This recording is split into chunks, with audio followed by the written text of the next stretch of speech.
Welcome to Season 7 of the Institute's Child Welfare Podcast, where we delve into the efforts of child welfare leaders as they explore innovative strategies to support system-impacted parents and caregivers. You'll hear about how these individuals have navigated through challenges, celebrated triumphs, and uncovered invaluable lessons along the way. Joining me today from the Power of Parents study are co-principal investigators. First, we have Dr. Melissa Radey. Hello, thanks for having us. We have Dr. Lenore McWey. Good morning. And we have Devin Coleman. Hello, glad to be here. So the study we'll be talking about today is called Power of Parents. We at the Institute have long believed parents to be a partner, if not the essential partner, in creating systemic change within child welfare. Before we dive into the study itself, Devin, I'd love to hear your perspective on the power of parents in child welfare. Well, I was introduced to Lenore and Melissa by you. That really shaped my experience. Why? Because it showed that the Institute valued the viewpoints of parents. Our feedback was received and intentionally sought after. And after having these discussions and deciding to join up with Power of the Parents, I just saw that replicated with how I was treated with Melissa and Lenore. What sealed the deal for me was the goal for the project itself. It's not about blaming anyone. It's about getting information and finding out how to make a system more effective and efficient for the families that it's intended to serve. Excellent. Melissa, Lenore, I know you share Devin's passion for including parents' voices in your work. So can you share how the Power of Parents study began? The study began with the idea that we wanted to give parents voice. And we wanted to learn from them about what their needs were. We wanted to determine how the Department of Children and Families, otherwise known as DCF, can optimize services and supports to be able to assist parents and their children. Put parents at the center of what needs to happen to promote family and child well-being. I laugh thinking about that old Reese's commercial that says, "Who put that chocolate in my peanut butter?" And I think that in some ways describes how the idea for this project came to be. Melissa is a national expert on the idea of safety nets. And I've, for my whole career, have been working as a therapist and as a researcher with families involved with the system. But the idea of safety nets has not yet been applied to the child welfare context. So in thinking about how we can make a positive difference for families, the idea seemed natural to begin to examine the safety nets, the vulnerabilities, the strengths of families involved with the system. We know that low program engagement and low participation lead to services not being fully effective with families involved with the system. Yet we haven't yet asked parents what they need, what they can bring to the table, what they already have, what they don't need. And when the outcome is family permanency, it seems like not knowing those answers are an important miss. So can you talk a little bit about how you started the process? I'm particularly interested in the advisory group that you put together for your study. Can you talk a little bit about that? A lot of meetings. Melissa and I, to begin, just met with key stakeholders around the state. We met with leadership from the Florida Coalition for Children. We met with leadership from DCF. We met with leadership from the Florida Institute for Child Welfare, former child welfare system supervisors, attorneys, people with lived expertise. Boy, oh boy, did we have a lot of meetings. And we recognize the importance of including the various voices throughout the entirety of the study, right? We realized all these stakeholders had unique perspectives and expertise to inform not only what we asked, but how we asked it, and what was important to consider in trying to raise the voices of parents involved in the child welfare system. We wanted to make sure that the broad expertise of parents with lived experiences child welfare workers juggling all what they're doing on their caseloads, child welfare administrators handling their requirements and time-sensitive requests, attorneys trying to best serve children. We wanted their voice not just as we were shaping the study, but to be able to hear them throughout each decision we made throughout the process of the study. And that's why we thought it's best to bring this board together. I think we also had the positive outcome that our board enjoys each other and learns from each other. So not only can they inform the study, but we are a true team. And it's so neat when we meet, I leave and know that not only do we have a better study because of them, but it touches every aspect of the study in terms of I know we're doing a better study, and I know that people around the table have my back and I've got theirs as well. And we have the best interests of the children and families involved in the system at the forefront of why we get together. It's definitely a callback to our last season when we talked about the importance of lived experience and research, and it's great to hear another example of how that's being implemented in practice. Devin, you spoke a little bit about this when we first started this conversation.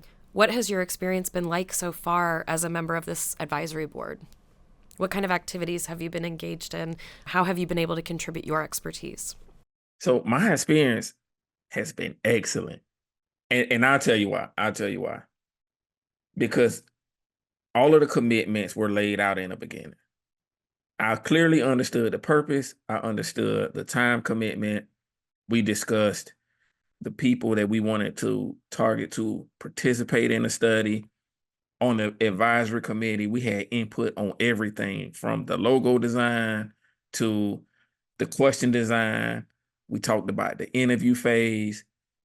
We gave our thoughts on outreach, and then even had a voice in adjusting the outreach plan. And the feedback was always welcomed and well received. I'm eagerly anticipating the chance to be a part of the dissemination process as a result of it. That's great. So all research, but especially that involving vulnerable groups of people, can present unique challenges. Melissa and Lenore, can you share some of the challenges that you've faced in this work and how you're working to resolve them? We have faced a lot of challenges, and thank goodness for our awesome advisory board. They've really been helpful in helping us navigate these. But I would say that the three biggest challenges we faced are with recruitment and retention, in understanding that traditional best research practices do not necessarily apply, and advancements in technology. Melissa, I know you can speak to each of those. Absolutely. We knew we wanted to reach parents as they were entering the system. We wanted to follow them over time in order to see their progress in their case plans and how things evolved over time. The problem is when parents are entering the system, they have a lot going on and they are not connected to one another. And so there's not a way we can show up at, let's say, an orientation or show up at a place and say, oh, here's our parents. These are the people that we want to invite to participate. And so we are reliant on community partners, and we need buy-in and commitment from multiple levels of various community-based care organizations throughout the state. From the get-go, we felt that parents were excited about telling us their story. Reaching them continues to be difficult because of the fact that there's no straight avenue to them. However, we've partnered with various people throughout the state in different capacities to be able to lead us to parents.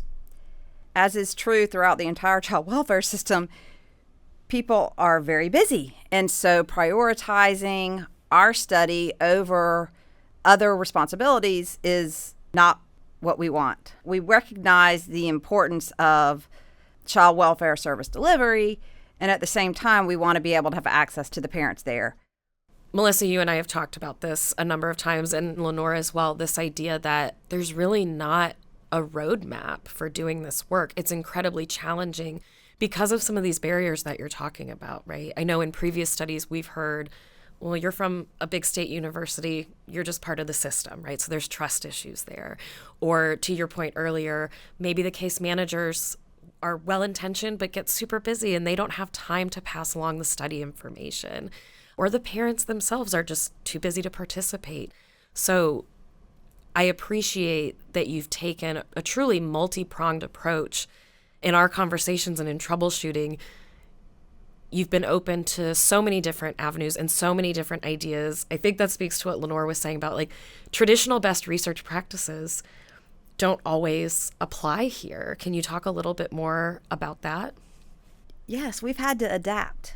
We've had to reach parents in multiple ways depending on where they live throughout the state and how services are delivered. So, for instance, some places have parent specialists that are advocates for parents, and we can reach them that way. Sometimes there's not. For other parents, it's case managers. In some areas, particularly when parents don't trust their case managers, that's a difficult avenue to take. And parents may not be receptive to anything that their case manager may offer, including a potential to participate in a study. We had to take off the table that we would recruit parents similarly throughout the state.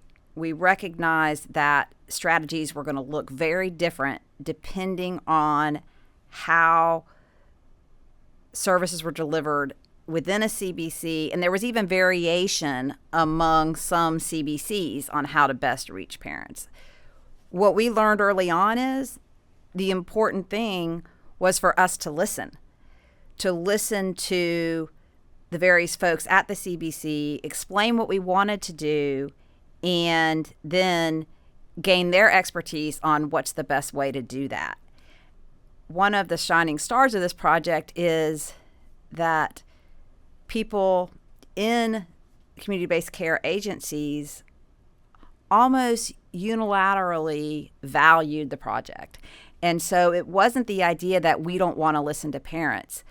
It was the idea of how can we figure out a way to be able to give parents an opportunity to have their voice and also not overwhelm other parts of our delicate system in terms of adding to workers' responsibilities. Folks at the top at community-based care organizations were also willing to adapt with us. We've been in constant communication throughout the months of recruitment in terms of saying, okay, how many are you getting from our area? Okay, what could we possibly do to be able to be reaching these parents? I think the other thing that I see as a double-edged sword is the idea that parents are entering the system at a time of high trauma. They're facing something they never in a million years wanted to face in terms of either having their children removed or having the threat of removal. And oftentimes we heard from workers, well, you don't want to talk to them then, they're too overwhelmed. And while that may be true for some parents, we've actually found the opposite, that in such time of high trauma and high stress, documenting their story is something that they prioritize. So, Melissa, I hear you talking a lot about partnership, the importance of partnership, communication between partners, patience, flexibility, a lot of things that traditional research, there's not, okay, here's the plan and this is how we're going to do it, right? It's really having to be quite adaptive.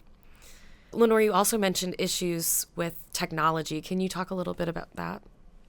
Absolutely. So a typical recruitment strategy means to blast your recruitment materials far and wide. However, with online Qualtrics surveys, for instance, if you put a recruitment flyer that ties participation to an incentive, you run the risk of getting bots. And so we couldn't recruit in the typical way of posting, please participate, and there will be a financial incentive for it.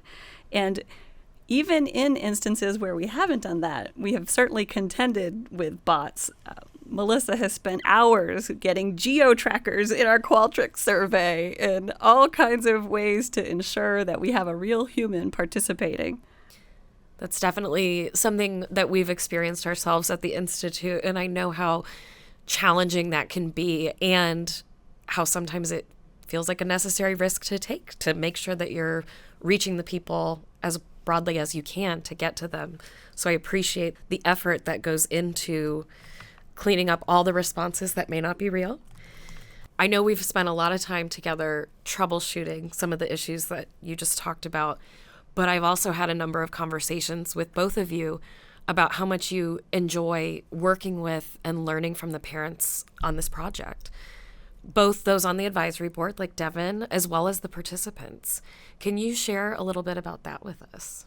Absolutely. I find myself absolutely struck by the incredible resilience and determination in the face of hardship. We have the best advisory council. They're invested as much as we are in the study success. And when we feel defeated by the study challenges, having the privilege to talk with parents reignites our fire to keep doing this work. Parent stories are important to share. We can learn a lot by listening to them. I completely agree. I think listening to stories and examining the various dimensions of parents' lives, identifying the gaps of where our public service delivery system may be coming up a bit short, while also being able to see untapped strengths that parents have. Their experiences and listening to them help me to understand why our project needs to be done, why it's important to put parents at the center of our service delivery system and intervention efforts. It gives me hope that we can learn from them to serve them better. And that's why I'm in this. We've talked a lot about the challenges of this work, and I think that's why we don't see a lot of it being done, because it is logistically challenging. So that's why I think it's so great to hear about the positive experiences that the three of you have had in engaging in this work. Lenore, would you mind sharing the story that you recently told me about the communications that you've had in between those formal data collection points with some of the parents that you're working with on this? Absolutely. So in consultation with our advisory board, we knew we wanted to reach out to participants about halfway through the 6-month period, and the holidays were coming up. And we wanted to be sensitive to the fact that for many of the parents, this wouldn't be a happy holidays message. But we talked as a group about what to do, and the idea was letting them know we're thinking about them will go a long way. So we texted the parents that have participated with us, and I was blown away by the responses we got. We got selfies with kids, FaceTime calls of parents and their children, and comments about, look how similar we look to one another. And just seeing that outpouring of response for me was almost needed for me in the moment to ensure that, yep, we're doing the right thing. We're on the right path. Let's keep doing this hard work. Thank you so much for sharing that, Lenore.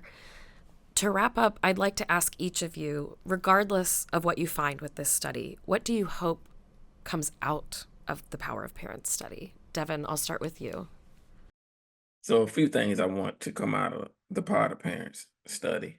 I want the results to actually go into the educational space, the legislative space, the workforce, whether that's child welfare, medical professions, even schools, and into the homes of parents. Like, I want everybody to have the same information and see the viewpoint of all those involved. And hopefully what'll happen is we'll have parents and child welfare workers becoming empowered in a way that doesn't create a power struggle, but fosters a relationship of synergy towards the best interest of the child. Thank you so much, Devin. Lenore, how about you? I have big dreams too, and I really do hope that we can make a powerful impact. And at the end of the day, what I really hope comes from it is that our participants feel that their voices have been honored and their collective stories will be used to fuel systemic change. Thank you. Melissa? I couldn't agree more with both Devin and Lenore. I want our findings to help to develop a system that meets families where they are, and to be able to pinpoint services to provide families both what they need and provide it to them at the right time, and not simply for their survival, but to be able to help them to thrive.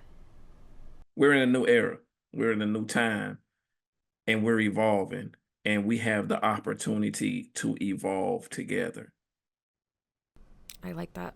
It's a good message of, I think, partnership. This is, to me, a really strong example of what data, what research can do when we partner with the people that it's meant to help ultimately. I love that there's the inclusion of both parent experience and parent voice, but to Devin's point earlier, towards the well-being of our children. It's one piece of the puzzle that's been missing, I think, from what we're trying to take as a holistic approach to making those system improvements for all involved. I agree with Devin. We have the opportunity to evolve together, and I may even push it a bit further and say we have the responsibility to evolve together, because that's how we can contribute to creating the best infrastructure for families. Well, thank you so much for joining us today and sharing about the power of parent study. Thank you so much for having us. Thank you. Thank you. I'd like to thank all of our guests for sharing their knowledge and experiences with us today. If you're interested in learning more about this episode and our guests, please visit our website at www.ficw.fsu.edu. You can also follow the Institute on Facebook, Instagram, Twitter, and LinkedIn at FSU Child Welfare. Thank you to our Director of Communications, Emily Joyce, our producers, David Heller, Brantley Jones, and Alina Bachman, and our audio engineer and editor, Izzy Kring. Finally, thanks to all of you for tuning in today.